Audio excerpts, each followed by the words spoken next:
Hello investors and welcome back. Let's talk about the SUV, the Polestar 3. It's going to make its debut in October. I also want to catch you up on some current news with Polestar in general. We have started those deliveries for Hertz, and that's encouraging 65,000 over the course of 5 years. But is there a problem with Hertz? We'll take a look into that. Also, we have Apple CarPlay and WWDC event that is very significant for Polestar. They released about 13 vehicles that will start in 2023 with some new technologies. I think Polestar maybe 4 could be one of those, or even the next generation of Polestar 3. We're also going to be talking about short interest. I want to take a look at the charts. Where is this price going for Ggpi? So before we get started, be sure to hit that subscribe button, give the video a big thumbs up, and let's talk about the Polestar to debut electric performance SUV Polestar 3 in October of 2022. Now this is pretty exciting, especially for those of you that are looking to buy into this, and maybe you're waiting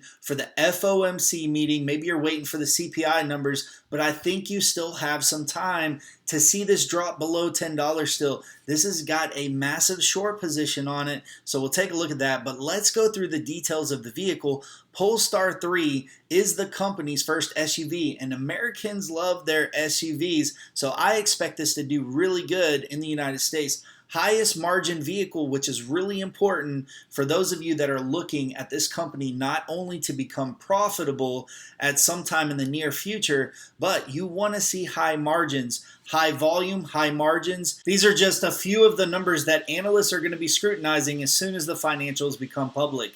And they'll also be looking at operational costs and marketing spend for sure. I meant Super Bowl ads and the expansion, aggressive expansion plan, which we'll talk about in just a moment.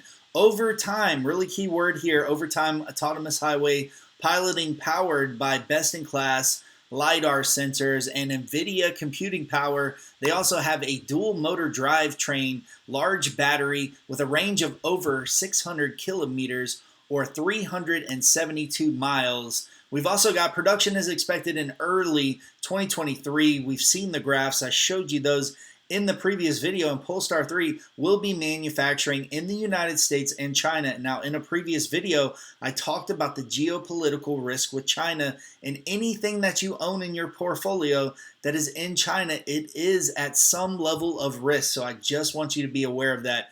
Growth trajectory. I mean, this is really important. Major milestone. I like to hear the word growth.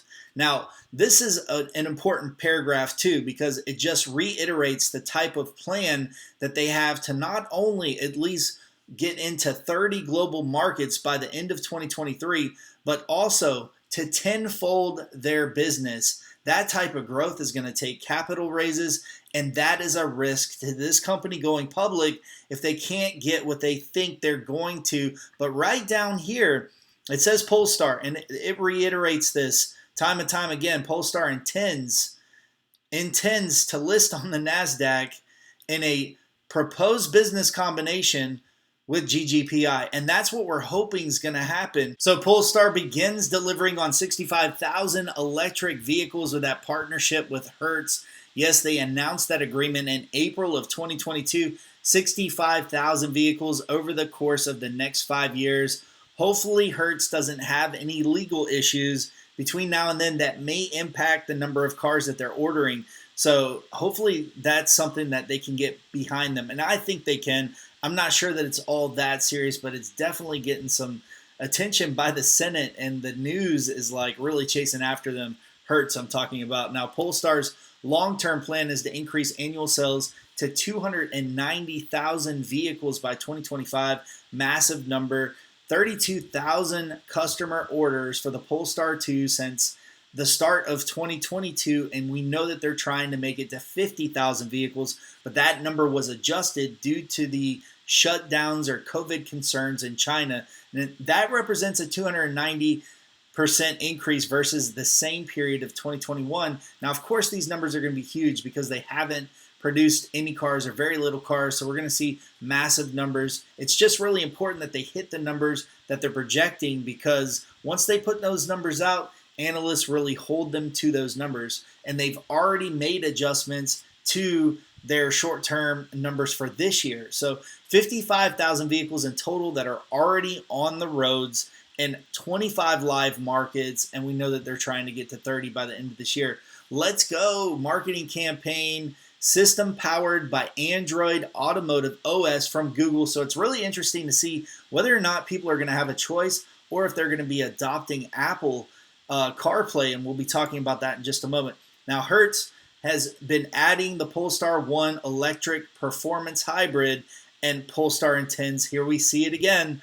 I mean, this proposed business combination, but I believe that they're getting this from the bottom of the press release, so I wouldn't see it as a repeat, but that's what we're hoping for. That is the catalyst. Now, 300 people are now claiming that Hertz had them wrongly arrested for stealing cars. I mean, if you haven't followed up on this, I mean, this could just be challenging for Polestar, seeing that they do have that agreement, and I believe that a lot of this is baked into the numbers, just like China, I mean, it was baked into the numbers. They had to make those adjustments. So if you ever see anything in the news out there, just know that it could have a negative impact on Polestar. So yes, the Polestar 2 will eventually get Apple CarPlay, and I see them working with Apple a lot more in the future. Matter of fact, the next gen Apple CarPlay was previewed in the WWDC 2022, and it says that CarPlay will soon expand beyond the central display and take over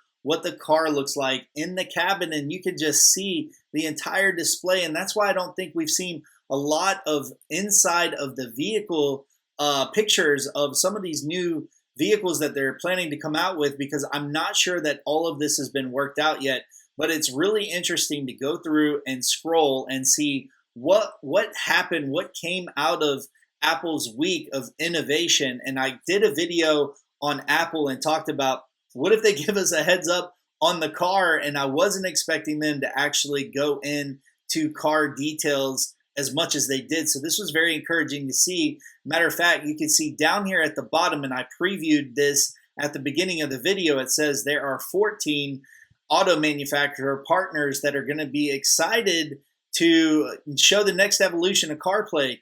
And these vehicles will be announced in late 2023. So if we were to take a look at Polestar and what they plan on coming out with in late 2023, that could be the Polestar 4. Now, the iPhone has this chip in it called the U1, which actually allows you to unlock your car, and they're going to make this available in the BMW first. But if you go through and watch the video, it shows you how that this chip allows you to not only use it as a keyless access or entry, but you can also send people permissions and send them a key to the vehicle with special use cases that tweak the vehicle and the way that it drives. So very interesting. If we were to take a look at the end of 2023, you can see it would be the Polestar 4. I mean, that maybe this is going to be introduced in maybe a next generation of the Polestar 3, like I was saying before. So very interesting. CarPlay, Apple CarPlay is on the website. So this is something that will be integrated. But of course, Google right now, Android Automotive with Google Maps and Google Assistant is what you're going to find in the vehicle now. So very interesting. They were also very bougie and the only car auto manufacturer that was invited to the Global Fashion Summit 2022 Copenhagen edition. So that's very interesting. And let's talk about the short interest and go into the charts. So you can see 48.17% of the volume traded is being shorted right now. So that is a very large portion of the shares. And if we take a look at the charts, we did dip below, and the last time that I covered this was saying that this could potentially visit its 52-week low of $9.70. So I think you can be patient with the FOMC meeting coming up next week and the CPI numbers coming out today. But you can see this met resistance at 1012, and I don't expect to see this start to pick up volume or run up until people know that that June 22nd date isn't getting postponed or canceled, and then you can see this really take off. But there is still the possibility that this could be terminated or even canceled or pushed to the right. So we'll have to wait and see what happens there. But you can see that we did close on the 5-minute chart with some green candles, but every time it touches here lately, it touches this 20 on the EMA, it pulls back, and you can see the RSI indicator could be a good indicator on whether or not it's going to pull back, which it did here at 1012. It pulled all the way back, found support, kind of flatlined just due to volume, and everyone is really focused on CPI right now. That's all I've got. If you enjoyed the video, be sure to subscribe to the channel. Give the video a big thumbs up. I'm going to keep the news on Ggpi Polestar coming to you until we hit June 22nd. Then we'll have to take it from there. See if this is something we continue to talk about, or is it something that gets canceled, postponed, or terminated. Thanks for watching, and I'll see you in the next video.